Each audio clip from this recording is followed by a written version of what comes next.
Alright, mga kabsat, breaking news to kanina lang mga kabsat. Si Barsaga, si Meow Meow, wala na. Wala na si Meow Meow, mga kabsat. Barsaga expulsion from House. Nako po. Just in, the House Committee on Ethics. Committee on Ethics recommend the expulsion. Wala na. Tapos na. It's the end. Tapos na ang kanyang career as Cavite 4th District Representative Kiko Barsaga for continued disorderly behavior.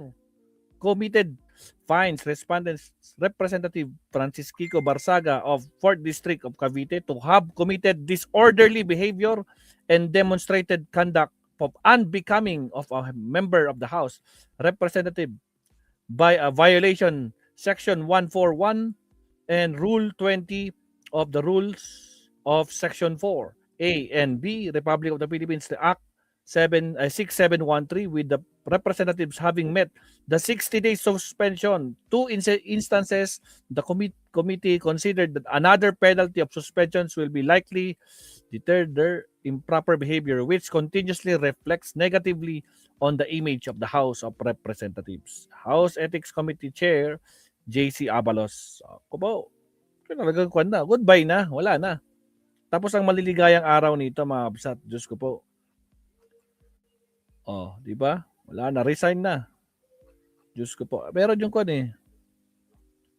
video. Wait lang, tingnan natin. Ito.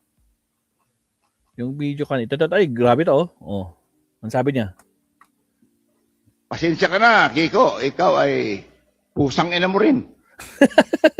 Pasensya ka na, Kiko. Ikaw ay pusang ina mo rin. Aray ko po. Pasensya ka na, Kiko. Ikaw ay pusang ina mo rin. Inisa-isa ba nila itong mga to? Diyos ko po, Rudy. Ito si Kiko kanina. Ba kung anong result? Ha? Alam niyo po ba kung anong result? Ang anong? Anong recommendation ng Ethics Bingi-bingihan siya pero alam niya, wala na. Na-expel na siya. Committee? Yes, for expulsion today, Kiko For Barsaga. expulsion. Because it's my last day in Congress.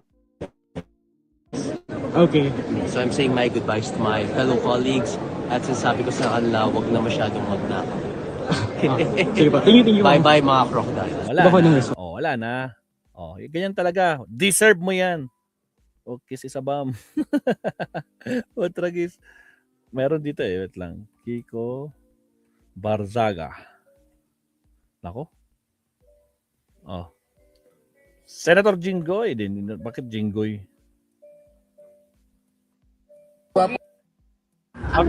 Bakit si Kiko Barzaga?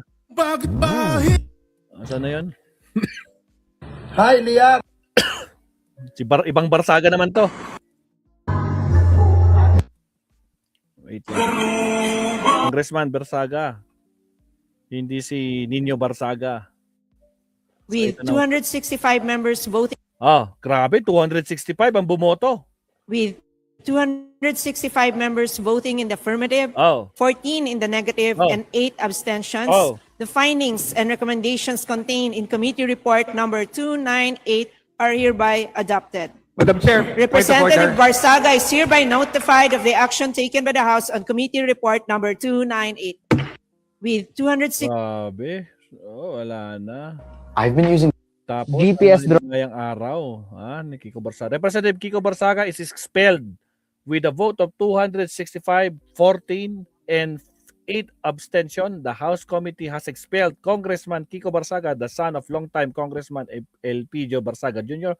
He succeeded his late father as a representative of Cavite 4th District. Wala na. Kahihiyan ang kanyang binigay sa pamilya niya.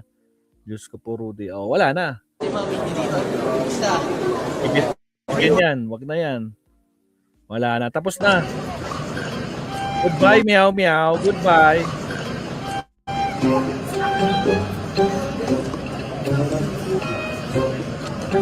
Nako po ng kon pa, wala na. Goodbye. Goodbye, meow meow. Mapapansin na, pero masama loob niyan, Biro mo na suspend ng 2 beses for 60 days times 2, 120 days. Ilang months 'yon? 60 days, 2 months, 4 months, tapos ngayon wala na. Goodbye na talaga. Goodbye career. Bakit? Wala namang kakwenta-kwenta. Wala nga nagawang batas to eh. Diyos ko po, Rudy.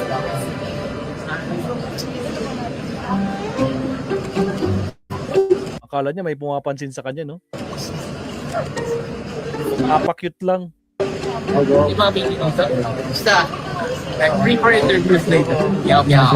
The last day of Congressman Kiko Barzaga. Walang parista. Wala kami. Musta? Ikaw ang musta, kumag. Wala. Walang parinig. Wala. Ito yung dahilan.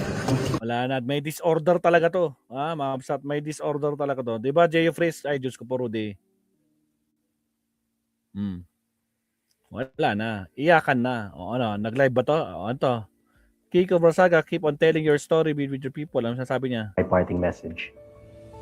Firstly, I'd like to discuss the most imminent threat to our nation, the threat of war. Walang kwenta. Oh. Anong sinabi dito? Ba ninyo na manatili yung animal na yan? Agoy! Dito. Animal? Animal in the sense na pusa daw siya.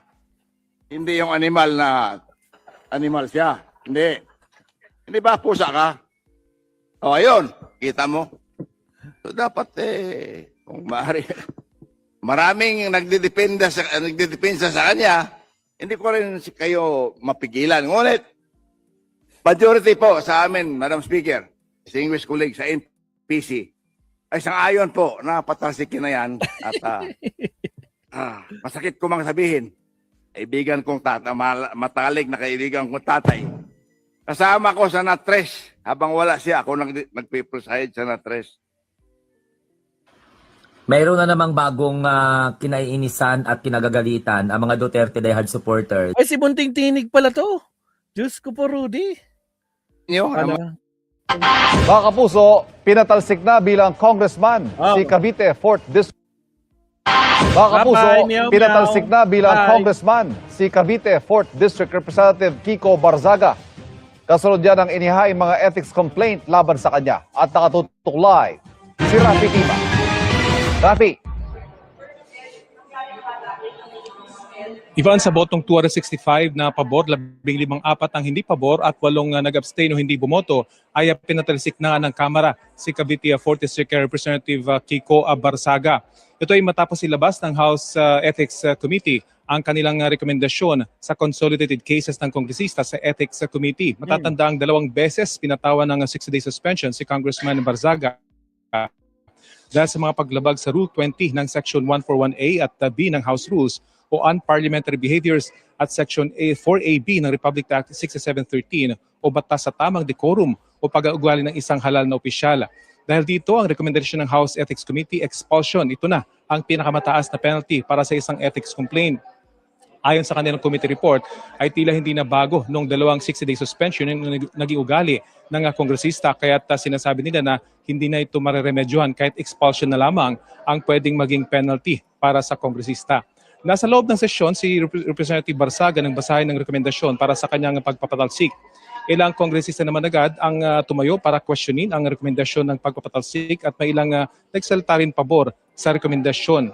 Kanina umaga ay may pahabol pang ethics complaint si NBI Director Melvin Matibag dahil sa mga akusasyon ni Representative Barzaga laban sa NBI na gusto nilang pasukin ng Senado para daw i-assassinate ang ilang senador. Kanina ay nakausap ng media itong si Congressman Barzaga.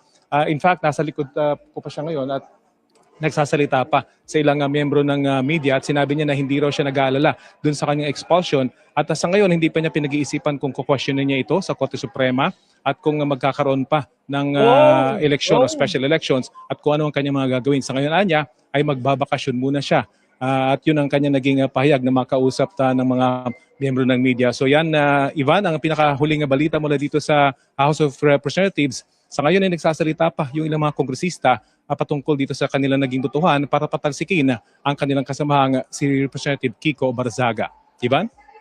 Maraming salamat, Rafi Tima.